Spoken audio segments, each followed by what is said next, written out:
अपने Poynting finger का use करें और दिखाएं कि ये आप हैं।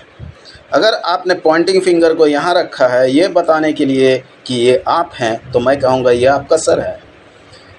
अगर आपने अपने उंगली को यहाँ रखा है ये बताने के लिए कि ये आप है, तो मैं कहूँगा ये आपका गाल है।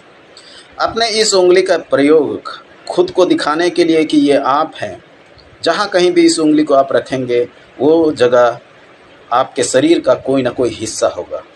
तो इसका मतलब क्या है कि हमारा शरीर ही हम हैं? ऐसा बिल्कुल नहीं। जब मेरे पिताजी की मृत्यु हुई बहुत सालों पहले, बहुत सारे लोग उस दिन मेरे घर पर आ रहे थे और मैं उन्हें लगातार एक ही बात कह रहा था, मेरे पिताजी अब नहीं रहे, मेरे पिताजी अब नहीं रहे। लेकिन आश्चर्य की बात है कि मेरे पिताजी का शरीर अब भी मेरे सामने पड़ा हुआ था।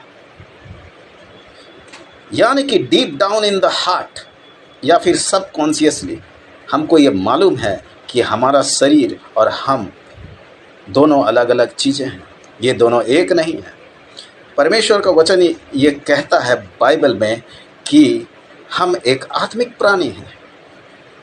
हम हैं, हम एक आत्मा है और परमेश्वर ने हमको इस पृथ्वी पर रहने के लिए एक शरीर दिया है।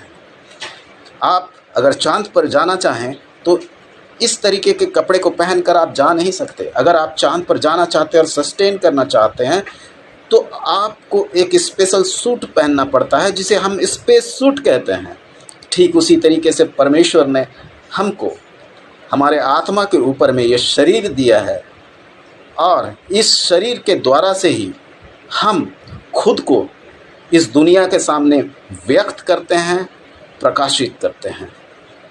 अगर हम बाइबल के दूसरे कुरिन्थियों की किताब 4 अध्याय के 16 पद को पढ़ते हैं तो हम पाएंगे कि ऐसा लिखा गया है कि हमारा शरीर पुराना होता जाता है। देखिए मेरे भाइयों और बहनों,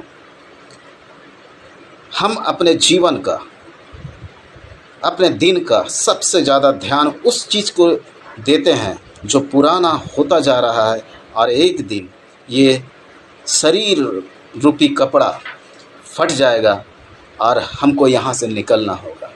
और हमारा ध्यान अधिकतर समय, अपने जीवन के अधिकांश समय इसी चीज़ के ऊपर रहता है। लेकिन जो हमारा आत्मा है, जो वास्तविकता है, जो अनंत तक बनी रहेगी, हम उसी के ऊपर अपने जीवन में सबसे कम ध्यान देते हैं, अपने दिन में सबसे कम ध्यान देते हैं। अपना बाइबल रोमियो की किताब 8 अध्याय के 6 से लेकर 8 तक ये बताती है कि शरीर में मन लगाना तो मृत्यु है, लेकिन आत्मा में मन लगाना जीवन और शांति है।